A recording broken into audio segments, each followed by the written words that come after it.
I pretended to be a helpless, poor widow when my son demanded I leave my house. His arrogant in-laws laughed at me, until I showed them the truth. My name is Margaret, but everyone in the family has always called me Mom or Auntie May. I'm 72 years old, a widow for the last 23 years. After my husband passed away, I raised my only son, David, all by myself. I worked hard, saved every penny, and made sure he never felt the absence of his father. He grew up, got a good education, and eventually married Sophia, a girl from a so-called high-class family. After the wedding, things changed quickly. David and Sophia moved into a big house in an upscale neighborhood. They told me it would be better if I lived separately in the old family house on Maple Street. It was a modest, two-bedroom home where I had lived for decades. I didn't argue.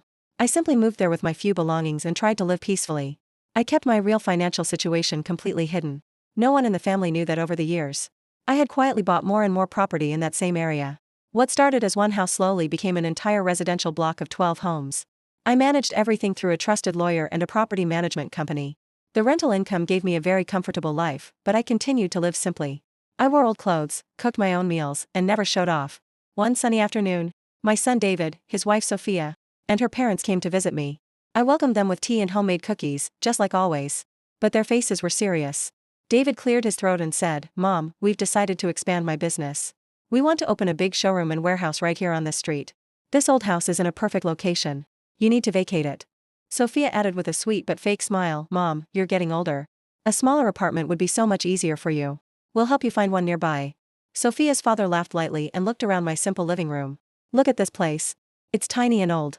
Margaret, you seem like a very simple woman. Don't worry about money. We'll give you a few $1,000s to help you move. Just sign the papers and make it quick." Sophia's mother nodded and said, "Yes, dear. Women like you don't need big properties. You just need a small clean place, some food, and medicine. We are doing you a favor." I sat quietly, folding my hands in my lap. I looked down at the floor like a helpless old lady and whispered, "If that's what you all want, I understand." They kept talking as if I wasn't even there. Sophia's father bragged about their own big mansion and successful business connections. They mocked my faded curtains, my old sofa, and my poor lifestyle. David stayed silent most of the time, occasionally nodding to support his in-laws. Inside, my heart was breaking, but I kept a calm smile on my face. I pretended to be the naive, poor widow they all believed I was. 2 days later they returned with lawyers and documents. The whole family gathered in my small living room. Sophia's mother was already measuring the walls with her eyes, planning renovations. The lawyer placed the transfer papers in front of me. "Just sign here, Mrs. Margaret, and the house will be transferred." I looked at all of them one by one.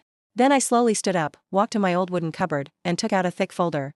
My hands were shaking, not from fear, but from the weight of the moment I had waited for. I placed the folder on the table and opened it. The first document was the original deed of my house. The next paper showed ownership of the entire block, all 12 houses. Bank statements, tax records, and legal proofs were neatly arranged. At the bottom was a recent valuation report showing the current worth of the properties. The room became completely silent. Sophia's father's face turned pale.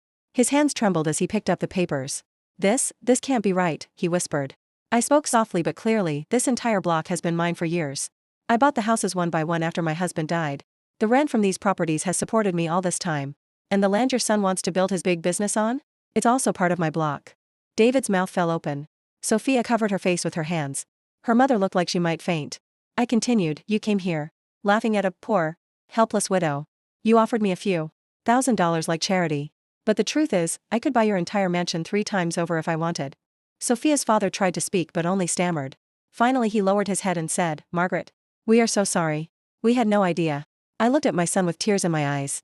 "David, I never hid this because I wanted to show off. I hid it because I wanted to see who truly loved me and who loved what I had. Today I got my answer." I picked up the documents, placed them back in the folder, and closed it gently. "You can build your business wherever you want," I said calmly, "but not on my property." As they left my house that day, their heads were bowed. No one said a word. Sophia was crying. David looked back at me once with regret in his eyes. I sat down in my old chair, looked at the family photo on the wall, and whispered to myself, "Money can buy houses, but it can never buy respect for a mother." And that, my dear friends, is a lesson I hope every child remembers. Never underestimate the quiet ones. Especially your own mother. If this is your first time on the channel and you like the video, please like the video and subscribe to the channel.